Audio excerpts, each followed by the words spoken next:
Hi, everyone. I am going to give some time for people to join us. For everyone joining us, welcome.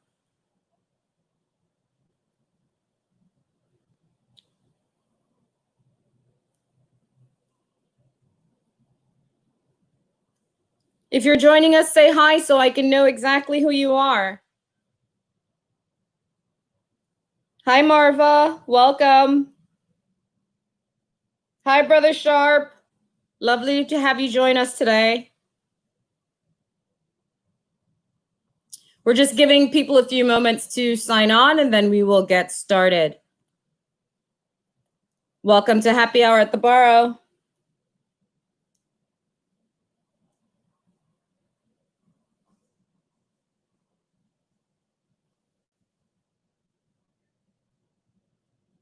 Hi, Danny. Welcome to Happy Hour. Hi, Shanique.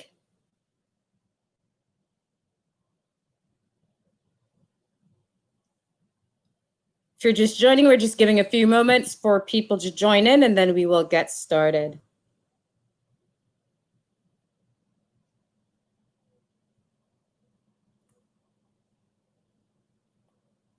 Welcome.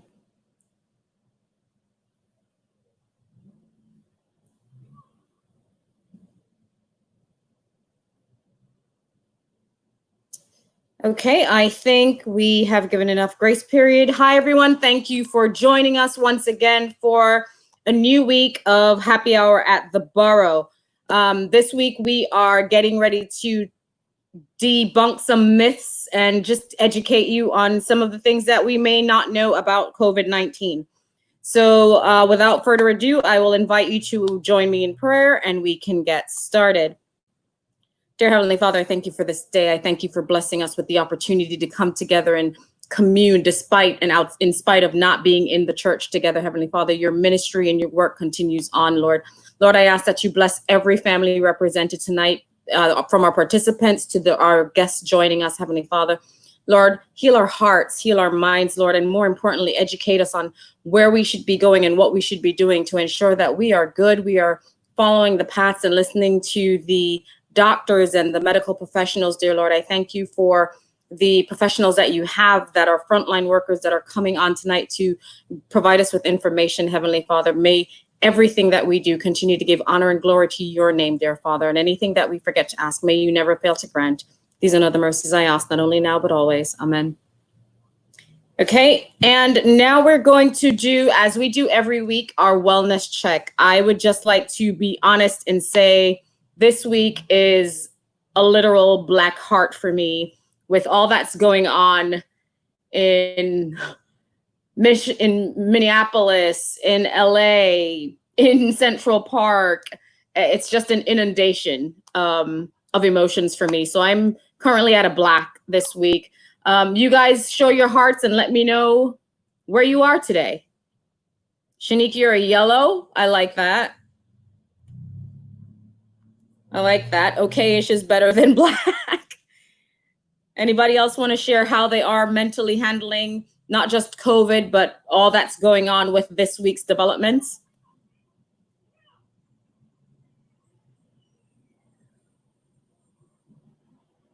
Okay, we have a quiet team today. So without further ado, here we go. I see.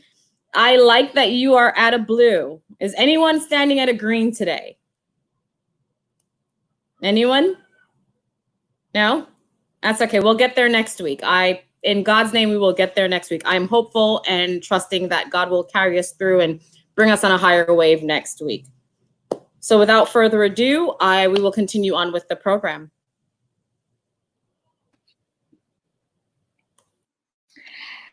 Good evening, everyone. If you're just joining us, welcome to another happy hour at the Boro. So we have been inundated with COVID news, from watching CNN, CBS, Fox News, social media, Facebook, Instagram, YouTube videos. But what's really true and what's false? What's facts and what's fiction?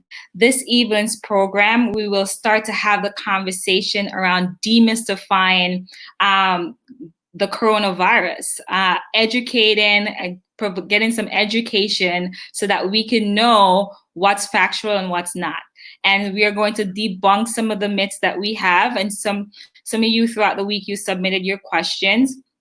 And we have a panel that's going to provide the education we need to have a deeper understanding and a more understanding of what coronavirus is. So joining us to provide their expertise are Natasha Pierre, Jonice Caleb, Claudette Jackson, and Tashima Young. Welcome, ladies. Thank you for joining us. And without further ado, I give them your attention. Hi, everyone. My name is Natasha Pierre, and I am a pediatrician practicing pediatrics in Dallas, Texas.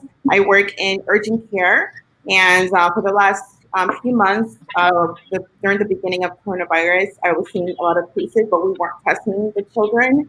And then because of the stay-at-home orders, our clinic actually had to close because of reduced numbers in our clinics. However, I've been reading up on cases and on all the coronavirus symptoms and how it affects children. And I'm very happy to be here, and I'm very honored to be in the panel with these ladies to basically talk about what coronavirus is, some of the myths, what are the best practices, and where do we go from here.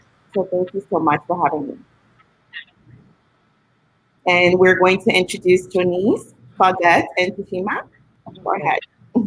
Hi, everyone. I'm Jonice Caleb. I am a healthcare administrator and also a health educator. Thank you. Hi, everyone. My name is Claudette Jackson. I'm an LPN, and I work in the hematology oncology department. And hi, my name is Tashima Young. I'm a family nurse practitioner, but currently I work as a pediatric NP in a hospital in Brooklyn. So that's what I do. I had experience also working in neonatal as a nurse before I became an NP. Great. Thank you so much, ladies. So we're going to go into our education of what coronavirus is. A lot of times we may assume that everyone knows what a virus is, which is a type of microorganism, and what is actually what coronavirus, COVID-19 is specifically. So Tashima is going to talk to us and give us some general knowledge on what is a virus and what is the novel coronavirus. Thank you. Okay.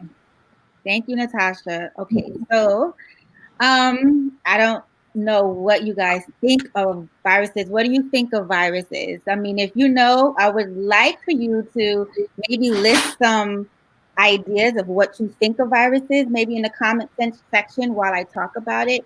But overall, a virus is just an infection. Like it's a result of an infection. So your body had a response to something from the outside, and you have an infection.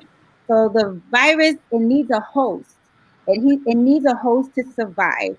So it, like the example is like a flu virus. It needs a host to survive, and it also needs a host to replicate, because the virus has RNA and DNA, which gives it the ability to be able to replicate and make cells and keep on replicating cells in your body. So that's how come when you get the flu or when you feel sick with the cough and the fever and all that stuff, it's the virus that has started to multiply in your body, causing your body to show signs of an infection. So a lot of the times, as we know, is different, as you guys already know, when it concerning like a flu, for example, because the flu varies from year to year, person to person. So, for example, Jonice can just have a cough, whereas Miss Claudette, she can have just a fever. Natasha, she could have just body aches and chills. And for me, I could just sneeze, So it's just about ultimately your immune system too, how strong you show these symptoms, but it is nothing but an infection that needs a host to survive and to replicate itself. Coronavirus is has already been here, so let's just for that myth, for those of you who think that coronavirus, this is the first time it's been in existence, it is not. Coronavirus is also called COVID-19, and which means coronavirus 2019. So this is just the strain of coronavirus that has affected the country as a whole. Some people know it as SARS. SARS is another name of it, and also novel. So the difference with coronavirus is that it's new. And it also, because of it's a virus, it has the ability to replicate itself. And I don't know if we have the picture ready, right? So this, guys, is the picture of coronavirus. And you see those red triangles, I guess the red triangles all around the circle, the gray circle, those are called like spike cells. And thank you, I don't know. Okay. So in the spike cells actually has the ability to penetrate into your cell. So when you get exposed, whether somebody's just talking to you or breathing, sneezing, whatever they're doing, and you get contact to it, it attacks the cell by penetrating through that spike cell into your cells to almost disconfigure and change the function of that cell. And once it's in there, it completely builds itself in it and replicates itself aggressively and violently throughout the body. So that's why we have seen such a vast and enormous spread of the virus throughout the community and the country as a whole. So it's just basically, I guess, to put it simpler, a more aggressive form of the flu, because it is something that was actually made. It's not something that is natural in content. It was something that was produced. So it has the ability to be very violent in how it aggressively, and it does it through an inflammatory response. It causes your body to have like an inflammatory response to things. So, for example, if you had a fever, or if you like regular flu, you'll just have a fever. Maybe it'll be a 99 low grade. With coronavirus, you're going, some cases I've seen up to like 105. 102 to 105 people. That's why your body is like shutting down so fast, because it causes an inflammatory response, also causing your lab levels to shoot up higher than normal, and is causing scientists, doctors, medical professionals, everybody to be so confused as to how and really what is causing the response. Because a lot of the times we like to say it's COVID-19 that is causing the responses that we see, but it could also just be the inflammatory response because you've been in contact with it.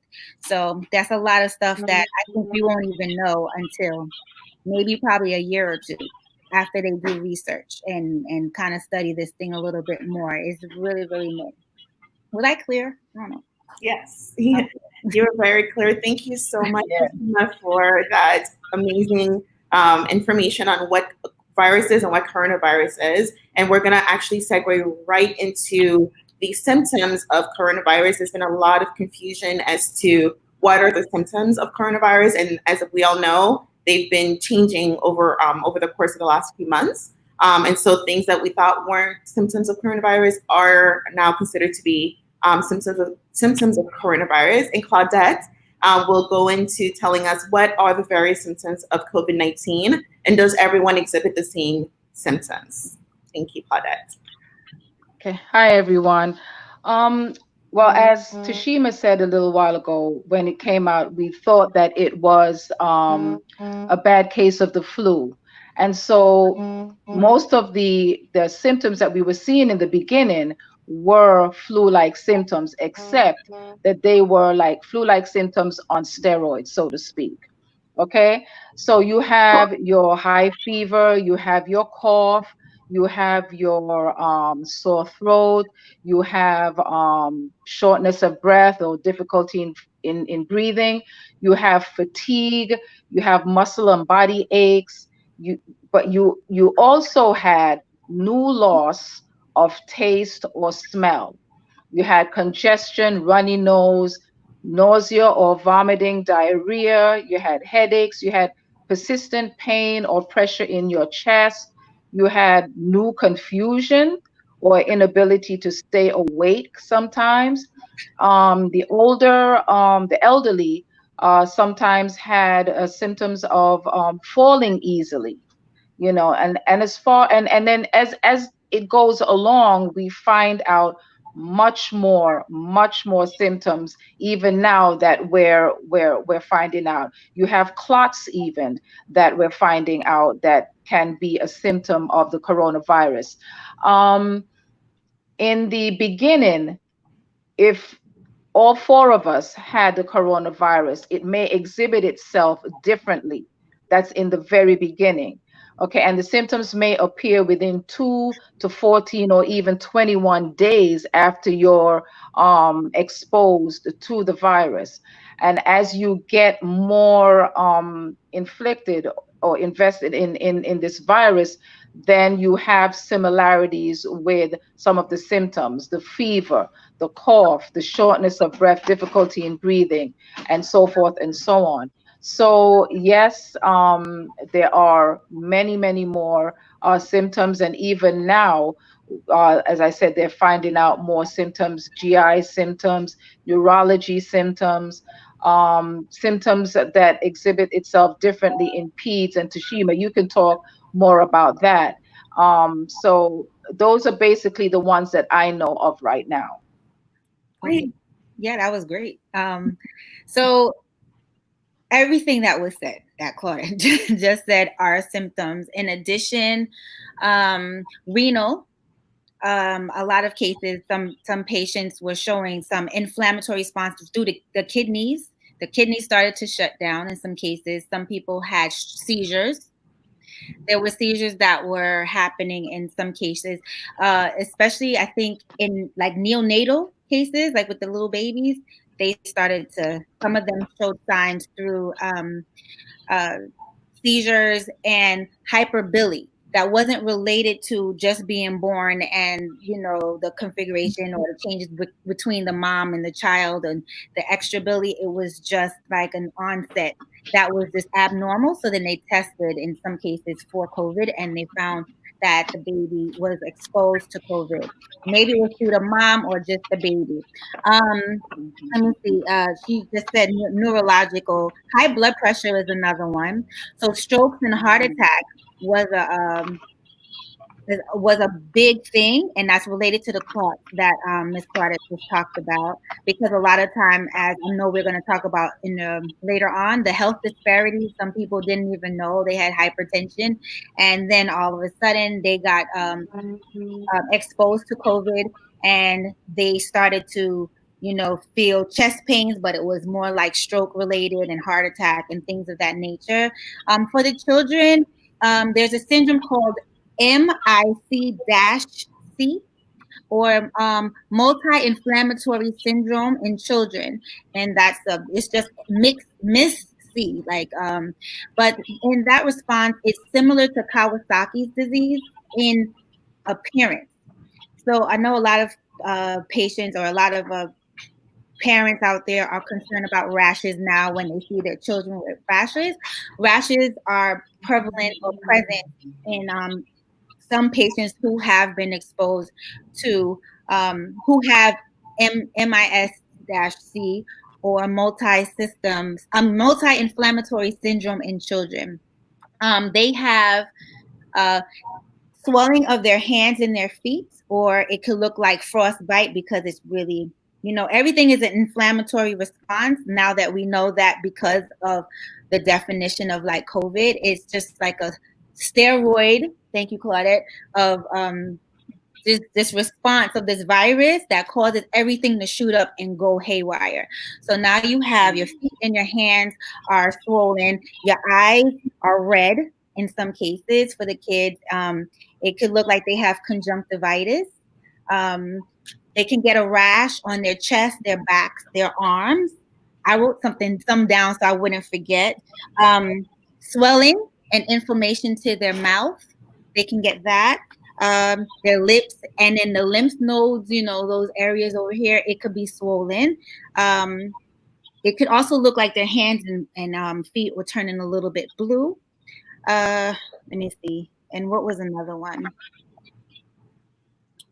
I think it's just like it looks almost like you have a burn in some cases down. The latest case at where I work a couple of days ago, I think I mentioned that to you guys backstage, was that there was actually, I found out later the next day that it was my patient that came to the emergency room, and the patient's 9 and presented with hip pain. So the patient was walking, and at first, it was a little uncomfortable, and then woke up that next morning and was unable to walk. And so it's currently, was tested positive for the response, which I think it's important to say. A lot of people think that if you have the multi-system inflammatory, like when you have the inflammatory response, that you have COVID, it means that you were exposed to COVID. It's just manifesting itself a couple of weeks post or months post. So this child, or these children, in the case of who I'm talking about right now, they were exposed before. Correct. So now it seems like they're showing a delayed response to COVID through that syndrome. Exactly. And we're still gathering more data on what MISC is. And we're seeing that across Europe and across the United States, and there's been some fatalities on it. And so this is very, very important, because now a lot of parents are very concerned about their children and their rashes, and those things that may have been COVID, but they didn't know. And so, which is really good. But unless we know that we're still gathering a lot, and we still don't have the final say so, because it is a bit of Kawasaki and it is a bit of toxic shock. And so thank you so much, Tashima, for all of that information. I see a question. Yes. I just want to answer it really quickly. The age is they start around age 3 to like 20. Mm-hmm. So the range is like, from 3 years old to 20. Like I said, the patient I saw, I didn't see that it happens to be my patient, but it was more of that was a 9-year-old, but the whole unit right now at this hospital are COVID patients, and they're showing the MISC response. So we're going to move on to the next question. And so, Tashima, since you've been talking about it, about the antibody test that everyone wants to get, if you've had COVID, if it shows that you've been COVID positive and you've had COVID, is it possible to get it again? If you've recovered, do you no longer need to worry about exposure? Can you give us a brief yes. Quickly, the answer is yes, you can get it again. Okay. Right. The answer is absolutely, you can get it again, because they have started studies. I don't know how accurate it is, so don't quote me, but in China, they're doing studies, and I think they have come up with almost a little over 30 strains so far. Absolutely. Of COVID-19. So, and then some of those people have been reinfected over there. They were able to keep a handle on it just because, they already been exposed to it. So they kind of know what to do. So yes, you can be exposed to it. The antibody test, it depends on what brand you use, where you go to get tested. But the truth of the situation is, they haven't done studies to really accurately be able to tell you anything, but what we read and what we see so far says it's about 50% accurate. So it's yes, you can be exposed and have a false negative. Exactly. You can have false negatives, you can have positives, and we don't know how long the antibodies will last in your system. So having been exposed to coronavirus and having been tested positive does not mean that you can now go out and go to the world, because your antibodies could wane.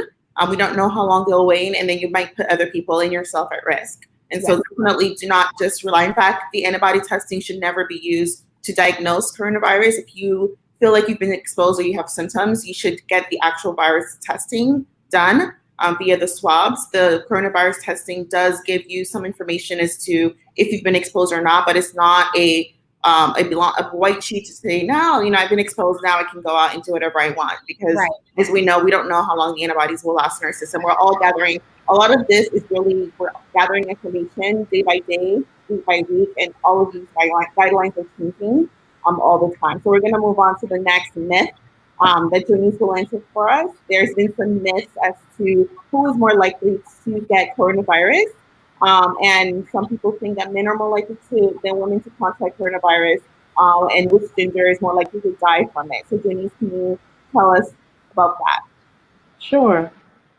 So when I first heard about this, I actually was surprised at the question, but the truth is that women and men are equally susceptible to acquiring the virus. However, men have had a higher mortality or death rate than women.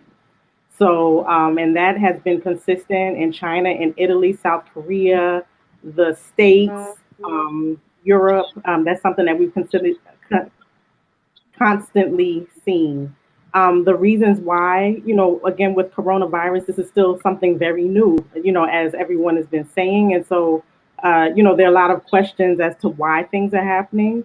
But one of the theories, and at this point, there really are just theories, right? One of the theories is that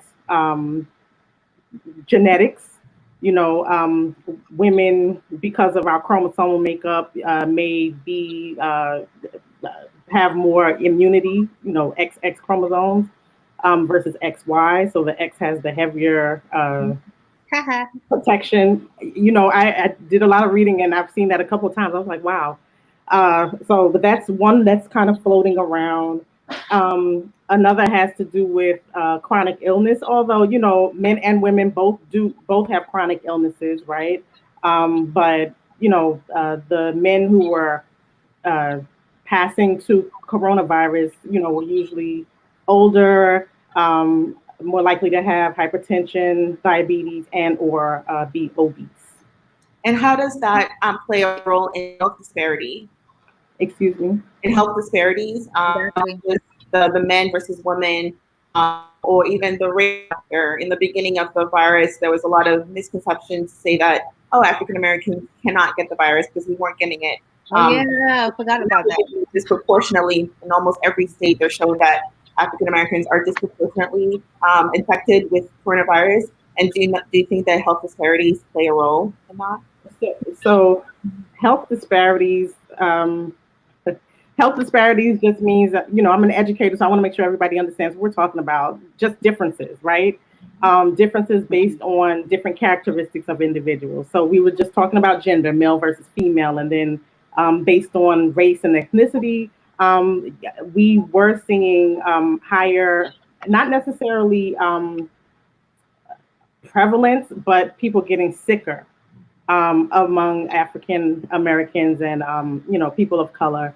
And a lot of time that it has to do with your state of health when you acquire the virus. So if you are healthier, and this is for any kind of condition, the healthier you are to start with, the better equipped your body is to fight whatever the virus or foreign body is.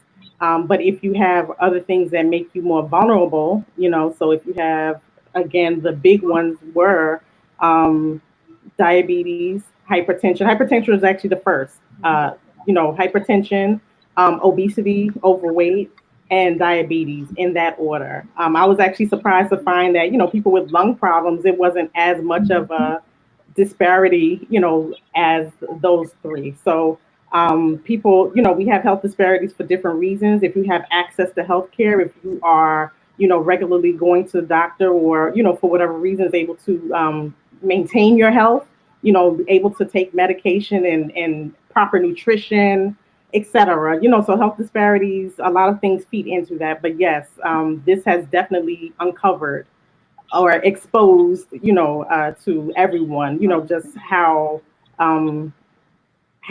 big a deal, how much of a role disparities play into health. Yes. Thank you so much. Does anyone else have anything to add before we move on to our next major section of Mythbusters? No, she did very well. You did great. Great. Thank She did. She you. did. Great. Are there any questions in the live comments that anyone wants to address right now? Any questions currently? Let's go to the live. The blue side is not in, Kevin. The blue So side is out. there is the rumors, Kevin is saying that there's a rumor that wearing a mask for a long time can cause carbon dioxide issues. How much we worry about prolonged use of masks. So that's also a myth. There is no evidence that wearing your mask for have such an increase in carbon dioxide that you would go into that you would have you'll be hypercarbic, which basically means you have a higher increase in carbon dioxide in your blood than you should. It does not do that. You may be a little bit short of breath, but that does not necessarily mean that your body is your pH level is changing because of the increase in carbon dioxide in your blood. As you know, there are surgeons who are in the OR all day long wearing these masks, and they don't necessarily have a higher increase. There have been some people who are saying that they're a little bit short of breath, and I definitely believe that wearing the mask is a very new concept for a lot of people. Mm-hmm. Wearing a doing your daily activities can cause you to be short of breath. I've had it with my patients as well. So definitely take breaks when you do that, and choose the correct mask for your size. And actually, the public does not need to wear health professional masks. You don't need to wear surgical masks. You don't need to wear N95 masks. Just a simple cloth mask will do for most of the public.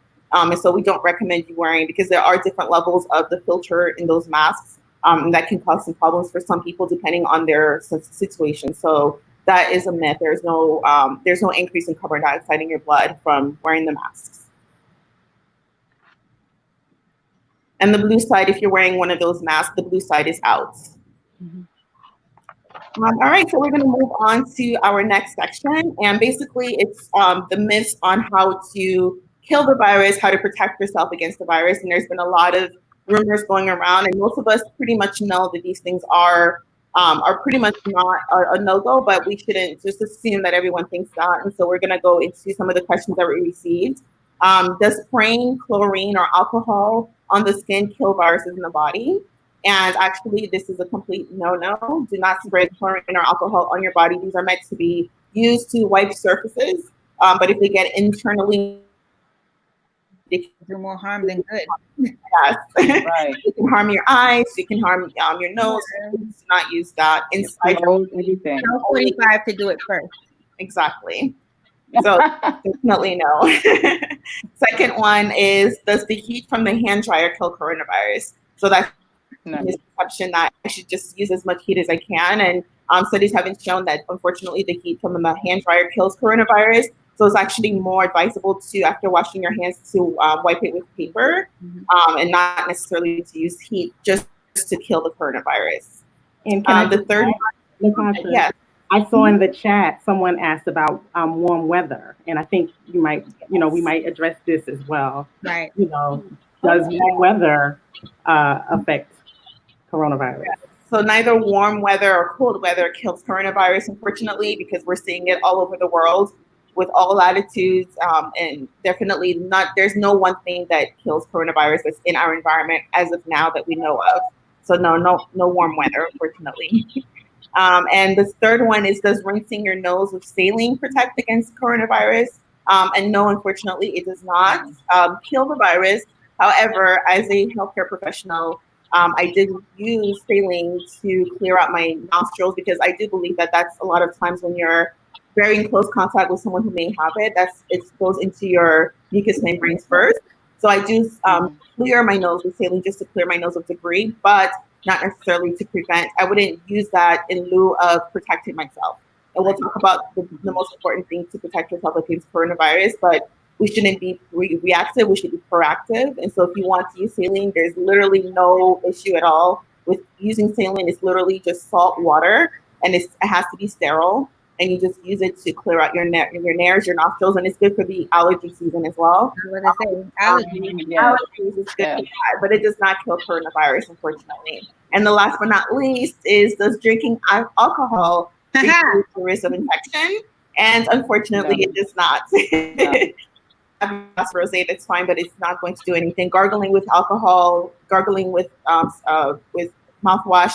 None of that, unfortunately, kills the virus.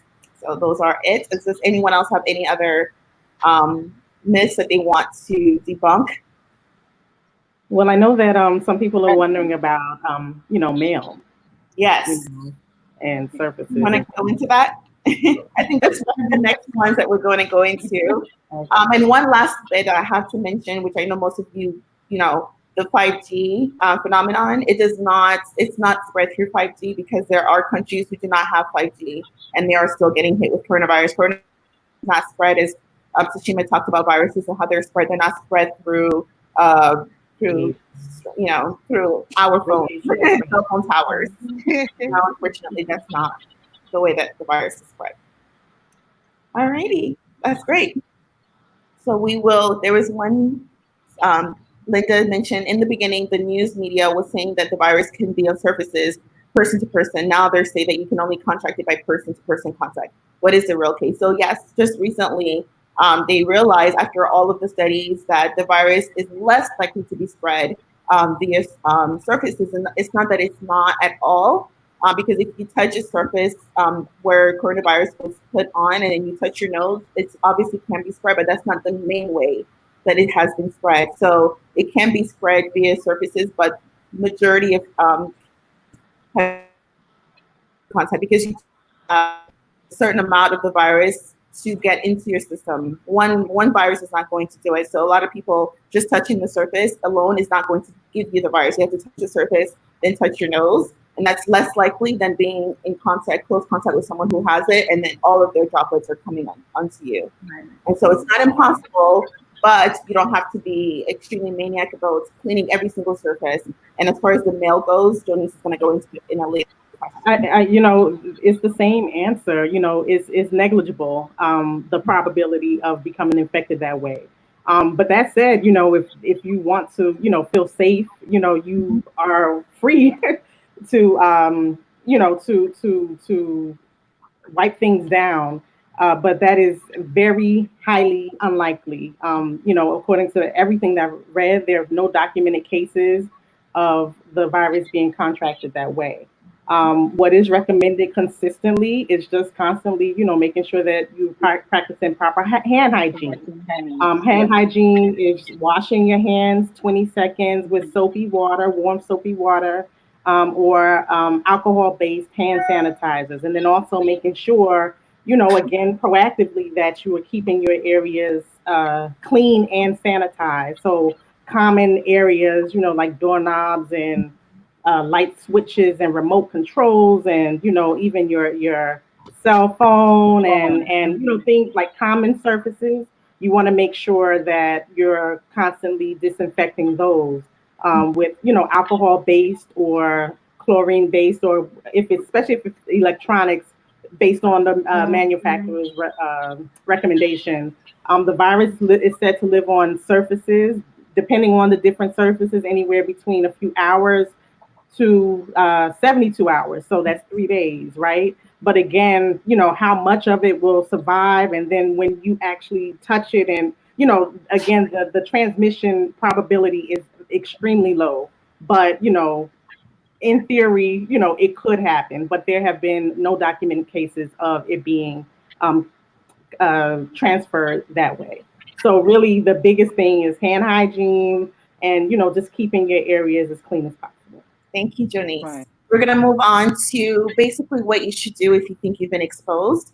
And there's two different things about quarantine. There's quarantine and there's isolation. And as far as if you think you've been exposed, which is very highly likely if you live in an environment where there's a lot of people around you, the best thing to do is to basically stay home for 14 days. And then it's recommended for you to check your temperature twice a day, in the morning and the evening. And then monitor for any symptoms. You don't have to really get tested, but if you do want to get tested, you can. But the most important thing is to stay home for 14 days, which is the time that the virus usually shows up if you've been exposed.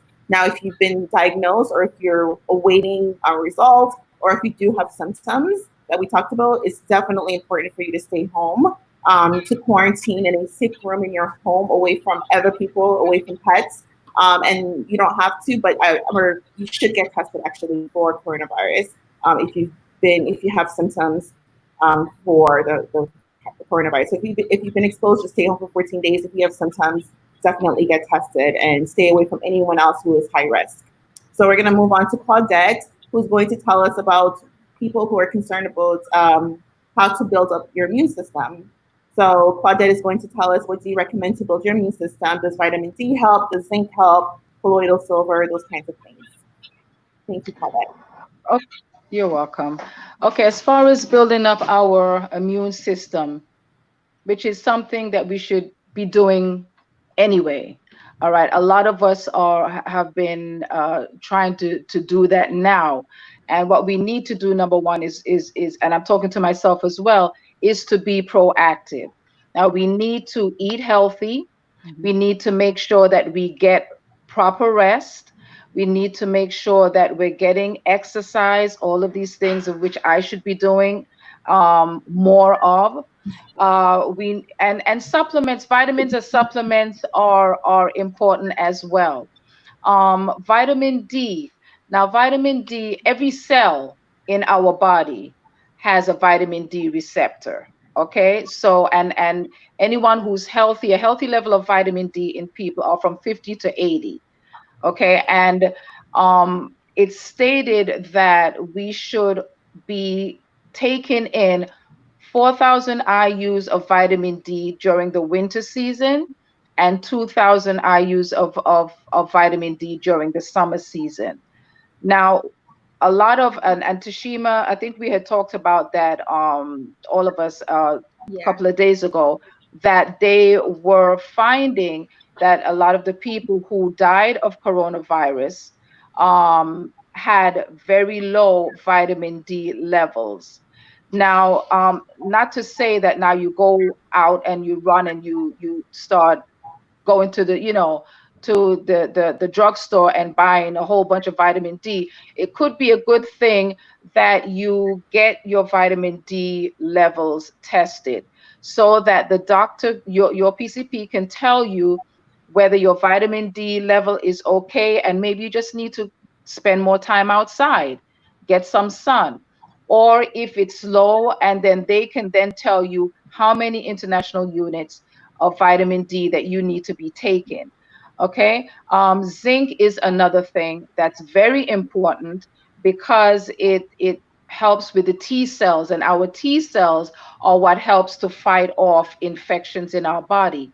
So that's another thing that we need, another supplement that we need to take. I'm not sure if there is a blood, if there is a test to find out your zinc levels, Yes. and what the levels are in your body that is, normal or abnormal, but that should be done as well. But those two supplements are very, very important. Vitamin C is another thing that they say is good to take. I take that. You can, all of these things you can buy over the counter, but as I said, with vitamin D's and certain things, you just make sure that you're taking in the right amount, because you don't want to overdose, for lack of a better word, on that, right? Echinacea is another thing that's good, which I also take. And just being healthy. Now, being healthy also is not just physical, it's also mental and emotional, because if you're not healthy mentally and emotionally, if you have a lot of stuff going on and you're really affected there, as a lot of us, with especially what's going on in the media, in the news now, we know that we're all affected, trauma and all that kind of stuff that we're affected on. Know that emotional and mental health care is important, because if you're not, it also can really mess with your immune system. Thank you. Okay, really affects your immune system. Okay, so let's just we just try to be just try to be healthy overall in those areas. That was very, very helpful, Claudette. Just a caveat, those are amazing things to help build up your immune system. Also, one of my favorites is elderberry. I love I'm gonna elderberry say as well. elderberry. And I notice a big difference in my getting sick because Yes. pediatrics Yes. get sick Lemongrass is another time. one. Lemongrass, yeah, it's the first time I've taken elderberry and I have not gotten any sick. Okay. I've not gotten sick this year, but the caveat is that these things don't necessarily kill coronavirus; they just help you build up your immune system. So a lot of, Right. unfortunately, unscrupulous websites are upcharging a lot of for a lot of things that are supposedly cure coronavirus. Be very careful because there's no cure for coronavirus yet. These are just things to help build up your immune system in general, which we all need at this point. And that will segue into our last question. Natasha. For You can answer the question. yes, Kevin is D3. yes, Vitamin D3 great, is better absorbed. yes. So when they write you prescription, they're gonna give you a vitamin D3 prescription. You can get it Yes. over the counter, but it's vitamin D3, and it also helps with energy. So people who are tired, vitamin D3, like vitamin D, helps with that too.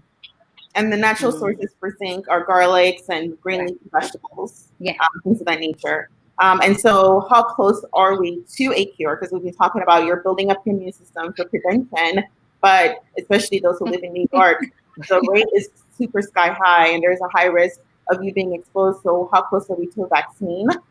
So, unfortunately, well, we have scientists all around the world who are racing to formulate a vaccine and to formulate a cure. But no one company has offered a definitive timeline as to when that will happen because those things take time and normally things have to go through clinical trials and they have to, and it's very difficult to speed things up and you want it to be safe.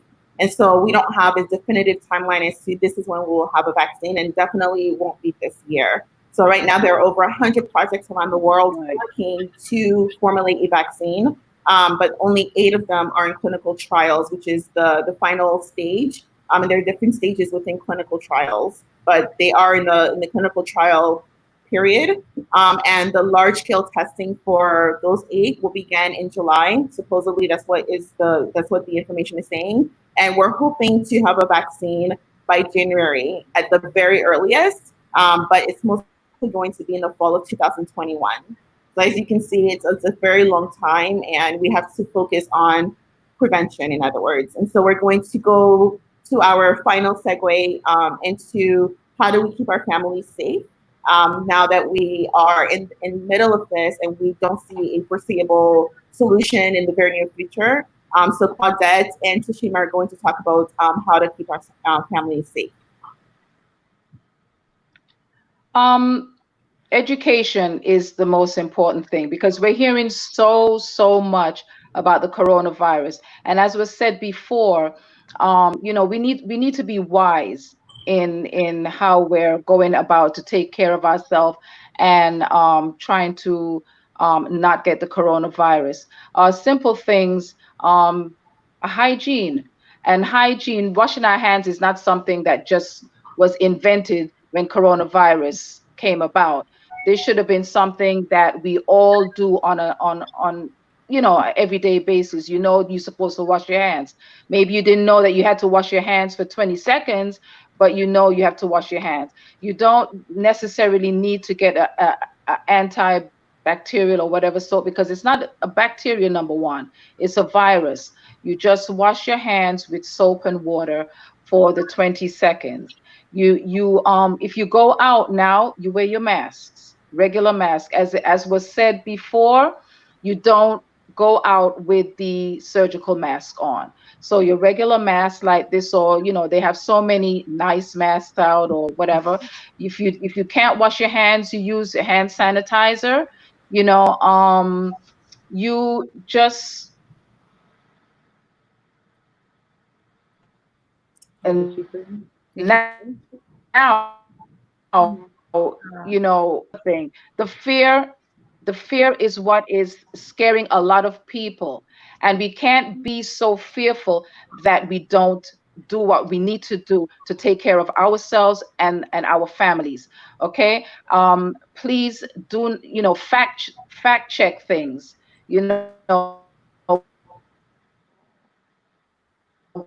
Go online, on reputable sites, the World Health Organizations, and just eat healthy. Just like I said before, eat healthy, get your rest, do your mental checks, have a good circle of friends who you check up on each other, Yeah. and things like that.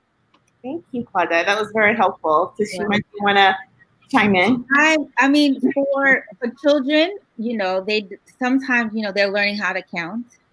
So one of the things that I do tell my patients is to have their children sing a song. Like Hmm. Twinkle Twinkle Little Stars or Roll. By the time they get there, they're singing and they're washing their hands, and you could do that. Um, and I know parents are concerned, so don't always rush to the emergency room.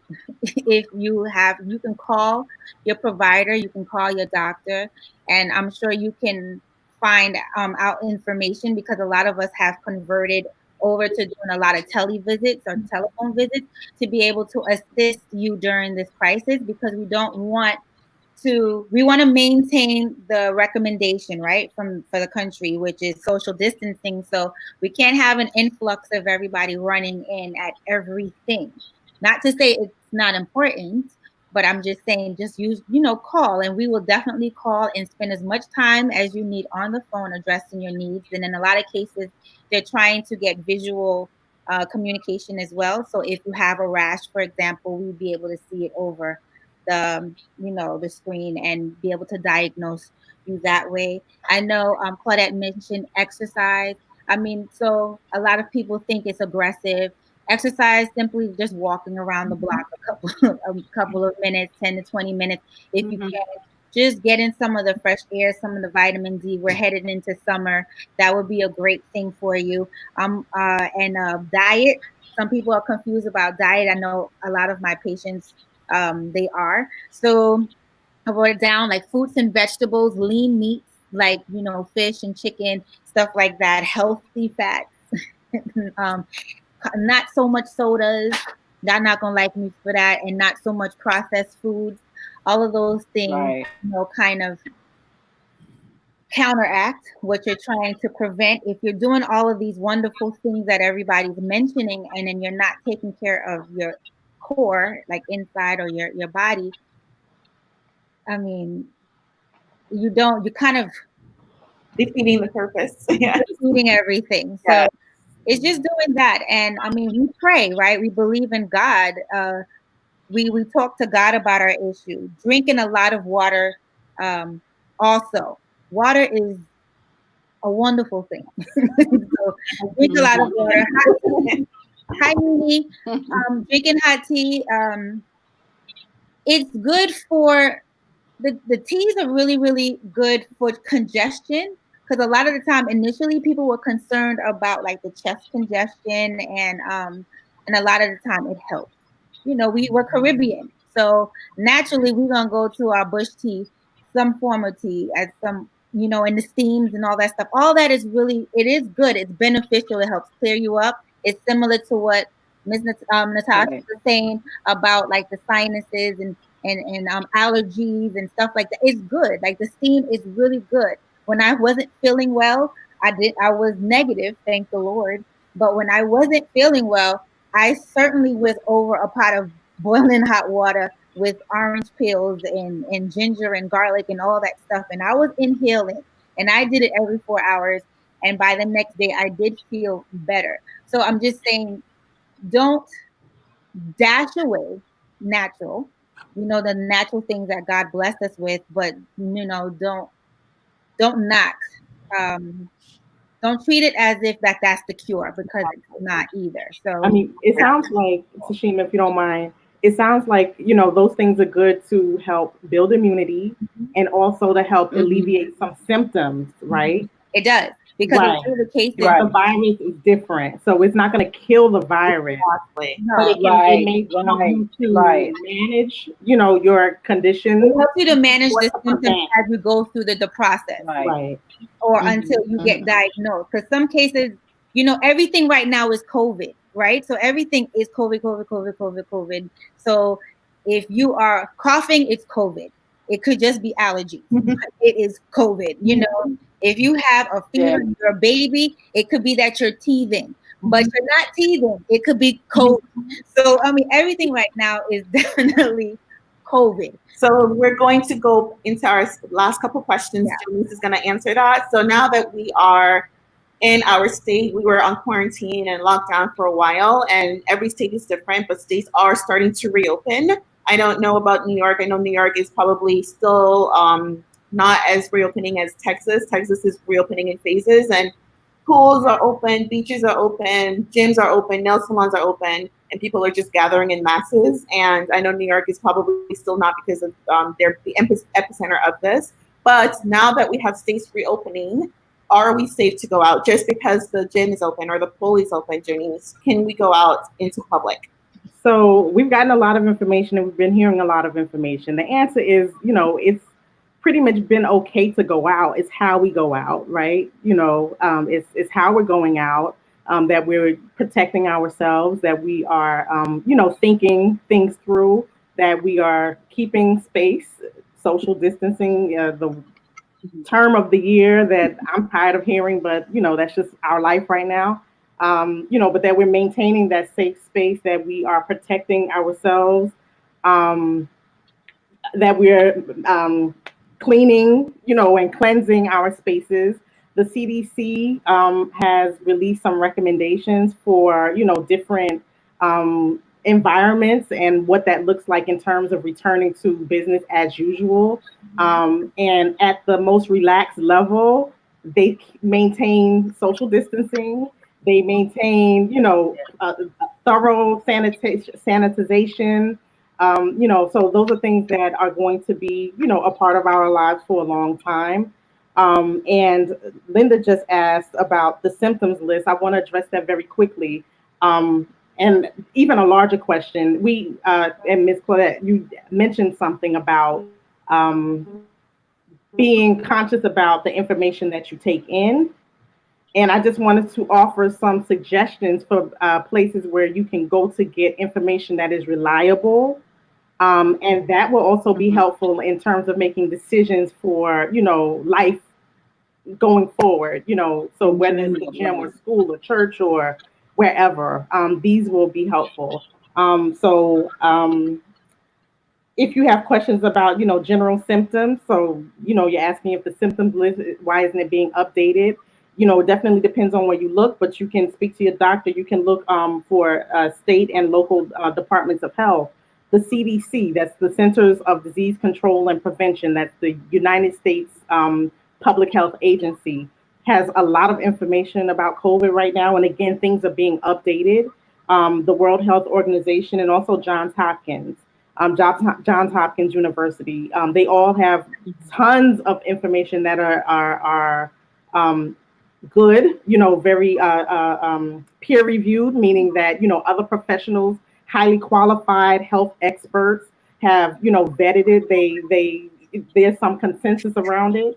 And so it is, it's not 100%. It's pretty, reliable, and it's how decisions are being made going forward. So those are good places where I recommend, you want to know if you could travel, you want to know if, where it's safe to go, so forth and so on. Those are good resources to, and also just your common sense. We have to remember that, so if you don't feel safe in a certain space, then, it's not for you, and another thing is when you're feeling sick, don't go to work if you have that opportunity, or stay home, keep yourself away from people if you're not feeling well, right? If you have that opportunity. I know that everybody can't, but those are things that we can do going forward. Thank you, Jamie. So basically, even if your pool is open, you don't need to go into your pool. So, hello, can you hear me? I hear you now. I think we're at time. So we're going to close out our amazing topic that we've been discussing for the last hour. We're going to just basically summarize it with our best practices. And our best practice number one is there is no cure and there is no vaccine for coronavirus. So the most important thing we can do is to prevent illness, to avoid being exposed in the first place. So that's number one. Number two is what we've been saying for the last 3-4 months. It's so important to wash your hands. Washing your hands is not a substitute for sanitizer. But it's really important that whenever you come in contact with high surfaces that may be infected, or you touch your nose, your mouth, just wash your hands. The recommendation is 20 seconds at least.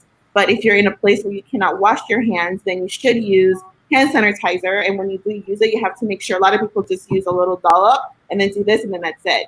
You really have to douse your hands in hand sanitizer and get all the surfaces until your hands feel dry. So that's also very important. And I know it's extremely very difficult, but you must avoid touching your eyes, nose, and mouth, because that's how the virus gets in. And as much as possible to avoid close contacts with anyone who's sick, anyone who may not be sick, but a lot of people don't show symptoms. So it's important to maintain a 6-foot distance with people who don't live in your home. So if you're in your people who live in your home and they're not showing symptoms, you're sharing the same space, it's fine. But if you're going to go out into a park or to the movies or wherever else when the country opens back up, a lot of people don't show symptoms. And so you need to maintain a 6-foot distance, which for visual, it's about 2 arms lengths. And then also don't, as much as possible, even if things are opening up, don't gather in crowded places or in groups. And last but not least, as we talked about, is your mask. Whenever you do go out, at least in Texas, a lot of stores are making people wear masks before they can come in, even if a store is not making you do so. And this is hard for me because I have not been doing so as much as I should, but as much as possible to wear a mask whenever you walk into any stores when you go out. So this is basically a summary of some of the things that we recommend. Build up your immune system, take care of your mental health. And we want to thank all the ladies. I don't know if everyone wants to say final one-sentence summary or anything like that, but we want to thank Jonice and Claudette and Tashima for joining us in our Mythbusters Coronavirus Edition. Thank you. Thank you. Thank you, ladies. Thank you, Natasha. Thank you, Tashima. Thank you, Jonice. Thank you, Claudette, for all of this wonderful insight and vital information that we learned tonight. Hopefully, everyone that's viewing has gained some knowledge or has less questions. And if you don't, you can always send your questions to the AY group and we will try to answer them for you as best we can. With that, I will introduce our talent spotlight. Our talent spotlight tonight is Jeff Andy St. Hubert, Jeff Andy all together. And Jeff Andy is going to close us out with a piece. So thank you so much for joining us. We'll see you next week, always at 7 p.m. for another happy hour at the Boro. Take it away. I'm really grateful that the opportunity to be here. I wrote this song 2 years ago. Back going through a hard time. Unfortunately, the song is still relevant today, as this week shows that Black people are still going through a hard time. The world is going through a hard time. The world is going through it with COVID and talking about here. Morning, and we're just. Hi, Jeff Andy. Sorry, we can't hear you. Oh, can't hear me. There you go. Now we can. Oh, let's see.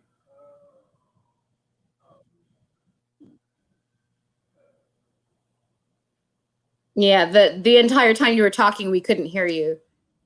Okay. Can you hear So me we've now? missed that. Sorry. Can you hear me now? Yeah. Yeah. Yes. Perfect. The devil is a liar. All right. Well, I would say that I'm grateful for the opportunity and I thank God for it. I wrote this song 2 years ago when Black people were going through a tough time. And unfortunately, it's still relevant as this week shows that Black folks are still going through a tough time. And the world is going through a tough time, as we've been talking about just the COVID virus and all that's going on. And a lot of people mourning loss. And so we're praying for comfort for all those who are mourning. And just as we've been myth busting all night, there's a lot of misinformation, a lot of fake news, a lot of, people say there's a lot of propaganda. And so it's hard to know what's real. And, we see the blood, we feel the pain, but they say it's not real. We, say we're going to pray. We try to pray. They say he's not real. And so this song is called What's Real. It ain't real. Tell me what's real. Tell me what's real. No, it ain't real. It ain't real. No, it ain't real. It ain't real. It ain't real. Got a feeling I shouldn't say this. Feels like I'm living in the Matrix. Silicone all on my IG. Shoulda slide in the D and make a wifey. Am I tripping? Is she real? Fake news got me slipping. On the real, we could barely tell the difference. Call it love when we finish. Still feel the indifference. Fake love, just opinions. Can you tell me what's real? Can you tell me what's real? Can you tell me what's real? They try to tell us what's real. The dreams ain't no reality. Ain't no God, ain't no gravity. What makes you think you know more than me? What makes you think you know more than G? Or do you complicating basics evident you can't erase it? If you make me make another hashtag, I'ma find you, put a like, or I'ma show you what's bad. Heavy-handed for life with it, showering the light, couldn't proof in the pudding in the business to put in the bag. They told me I couldn't politically shit in the plus that. The fact is, what's real? Can you tell me what's real? Can you tell me what's real? Can you tell me what's real? They try to tell us what's real. They try to tell us what to say, how to think, what to do, how to move, yeah. They try to tell us we don't see what we see, just believe all the media. Truth is stranger than the fiction, coming off of your addiction. Never ask for your permission, you can calm it down, but I won't listen. Tell me what's real. Tell us what's real. Spoke to my boy today, his fam got him losing hope, but he say it's okay, he gonna find something to believe in, he don't even care if it ain't real. Spoke to my girl today, she said she ain't got faith and it's okay, she rather hold on to something that's real, not some pie in the sky, blonde haired, blue eyed, Jesus peace, laminated, and still she don't feel the need to let Jah Allah, Buddha, or Jehovah take the wheel. That mass appeals for those marginalized, horrified that situations taking their will, so they instill their hopes, dreams, and everything in between in the God so they won't feel pain. I told her, you remind me of my grandma. Nah, she would never talk like this. In fact, quite the opposite. I fall asleep in her lap during church services, but thinking of a kiss. Yes, this, the biological ammunition rehearsed by grandma or mama, always made it better when dealing with drama. Bump knee, stub toe, or eyelash in my eye. Now that I'm older, I try to understand why these kisses have the power to console. Was it placebo? A sugar pill prescribed to make me feel whole and fill the hole inflicted by life's woes, or was it real? Yes, in the beginning, God created. God from Elohim translated. 1 John 4 verse 8 stated God is love, and though heavily debated, that's exactly what Grandma's kisses was, love. What we need, love. Religion minus man-made obstruction, love. And though we can't see it and hands can't feel it, love is here irrespective of your belief in it. And we all need it because it's real.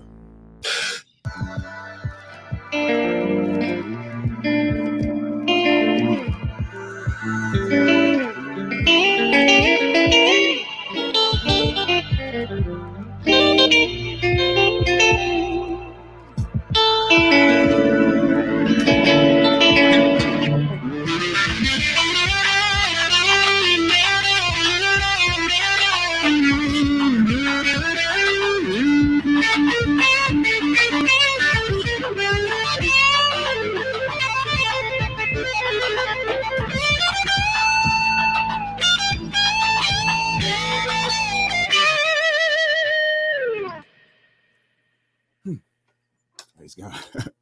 Thank you.